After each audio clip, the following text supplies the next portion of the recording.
Advertise on the South Orange Maplewood online radio experience. You can reach us at 347-674-1680. That's 347-674-1680. An operator is standing by to assist you.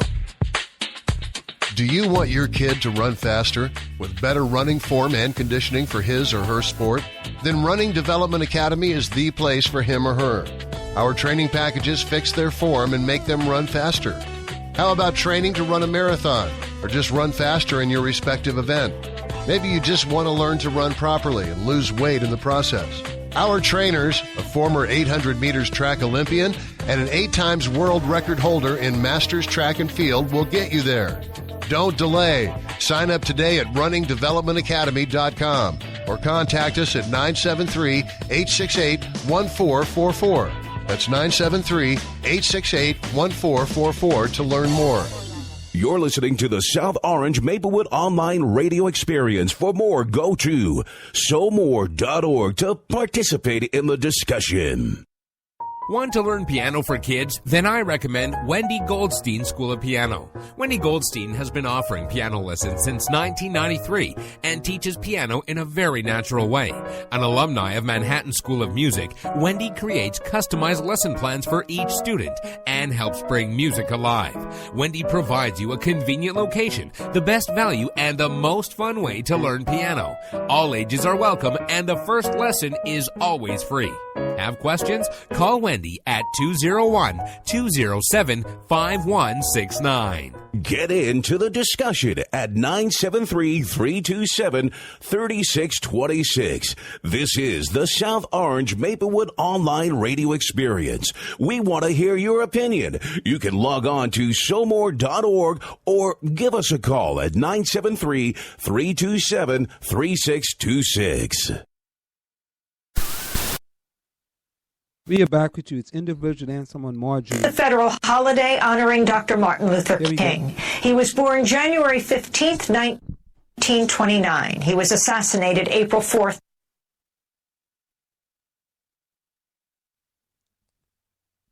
Don't worry. 1968 at the Lorraine Motel in Memphis, Tennessee. He was just 39 years old.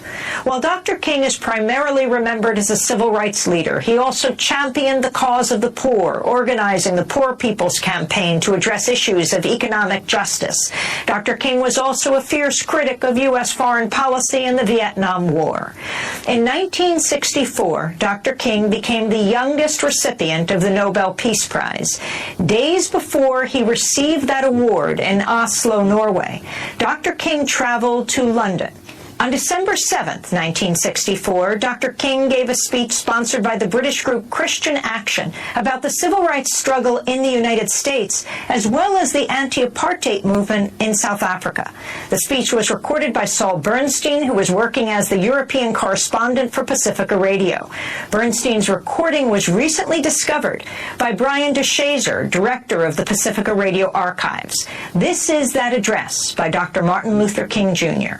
I want to talk with you mainly about our struggle in the United States, and before taking my seat, talk about some of the larger struggles in the whole world, and some of the more difficult struggles in places like South Africa. But that is a desperate, poignant question on the lips of people all over our country and all over the world. I get it almost everywhere I go and almost every press conference.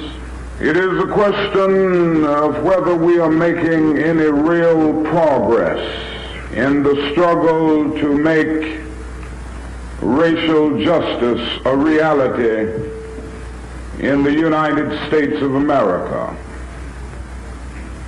And whenever I seek to answer that question, on the one hand I seek to avoid an undue pessimism. On the other hand, I seek to avoid a superficial optimism. And I try to incorporate or develop what I consider a realistic position by admitting on the one hand that we have made many significant strides over the last few years in the struggle for racial justice. But by admitting that before the problem is solved, we still have numerous things to do and many challenges to meet. And it is this realistic position that I would like to use as a basis for our thinking together tonight as we think about the problem in the United States. We have come a long, long way, but we have a long, long way to go before the problem is solved. Now let us notice first that we've come a long, long way, and I would like to say at this point that the Negro himself has come a long, long way in re-evaluating his own intrinsic worth. Now, in order to illustrate this, a little history is necessary. It was in the year 1619 when the first Negro slaves landed on the shores of America. And they were brought there from the soils of Africa. Unlike the Pilgrim Fathers who landed at Plymouth a year later, they were brought there against their wills. And throughout slavery, the Negro was treated in a very inhuman fashion. He was a thing to be used, not a person to be respected. The United States Supreme Court rendered a decision in 1857 known as the Dred Scott decision, which well illustrated what existed at that time. But in this decision, the Supreme Court of the United States said in substance that the Negro is not a citizen of the United States. He is merely property subject to the dictates of his owner. And it went on to say that the Negro has no rights that the white man is bound to respect. This was the idea that prevailed during the days of slavery. With the growth of slavery, it became necessary to give some justification for it. You know, it seems to be a fact of life that human beings cannot continue to do wrong without eventually reaching out for some thin rationalization to clothe an obvious wrong in the beautiful garments of righteousness. And this is exactly what happened during the days of slavery. There were those who even misused the Bible and religion to give some justification for slavery and to crystallize the patterns of the status quo. And so it was argued from some pulpits that the Negro was inferior by nature because of Noah's curse upon the children of Ham. And then the Apostle Paul's dictum became a watchword: servants, be obedient to your master. And one brother had probably read the logic of the great philosopher Aristotle. You know, Aristotle did a great deal to bring into being what we now know as formal logic in philosophy. And in formal logic, that is a big word known as the syllogism, which has a major premise, a minor premise, and a conclusion. And so this brother decided to put his argument for the inferiority of the Negro in the framework of an Aristotelian syllogism. He could say all men are made in the image of God. This was the major premise. Then came the minor premise: God, as everybody knows, is not a Negro, therefore the Negro is not a man. This was the kind of reasoning that prevailed. Well, living with the conditions of slavery and then later segregation, many Negroes lost faith in themselves.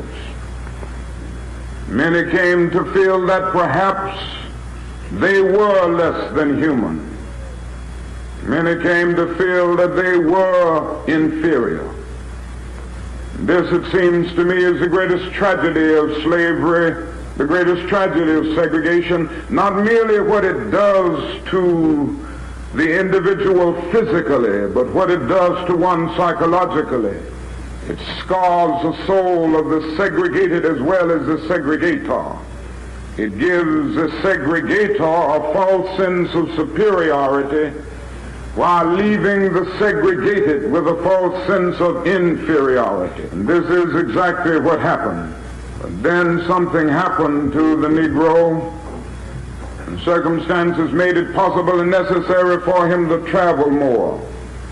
The coming of the automobile, the upheavals of 2 world wars, the Great Depression. And so his rural plantation background gradually gave way to urban industrial life. His economic life was gradually rising through the growth of industry, the development of organized labor, and expanded educational opportunities. And even his cultural life was gradually rising through the steady decline of crippling illiteracy. And all of these forces conjoined to cause the Negro in America to take a new look at himself. Negro masses all over began to reevaluate themselves. And then something else happened along with all of this.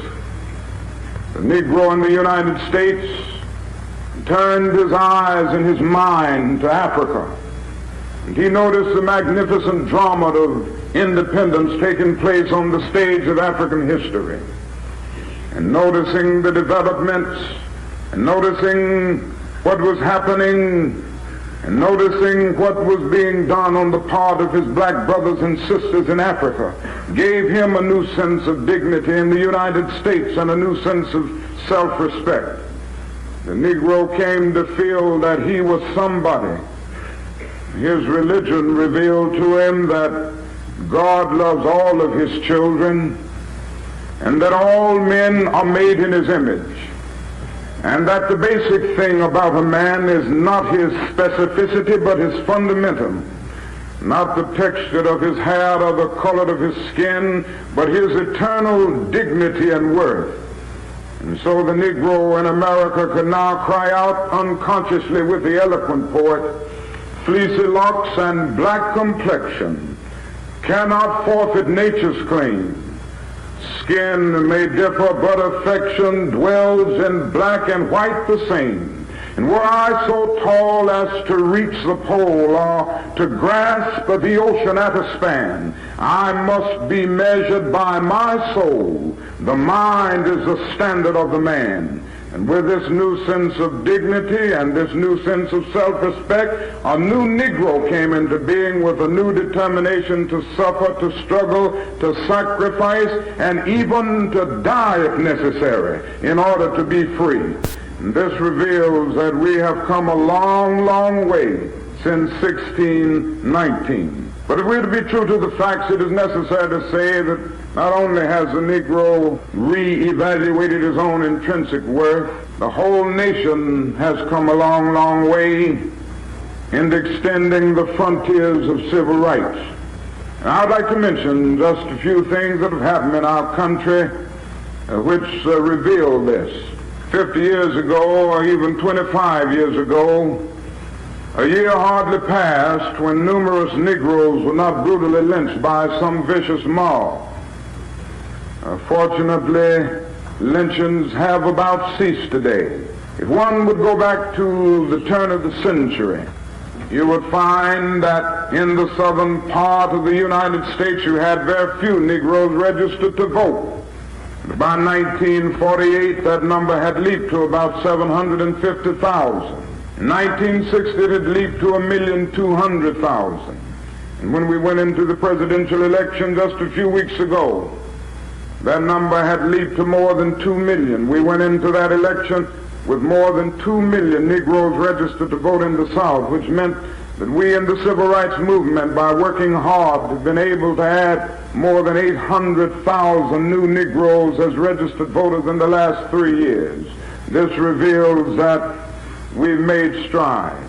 And then when we look at the question of economic justice, there's much to do, but we can at least say that some strides have been made. The average Negro wage earner who is employed today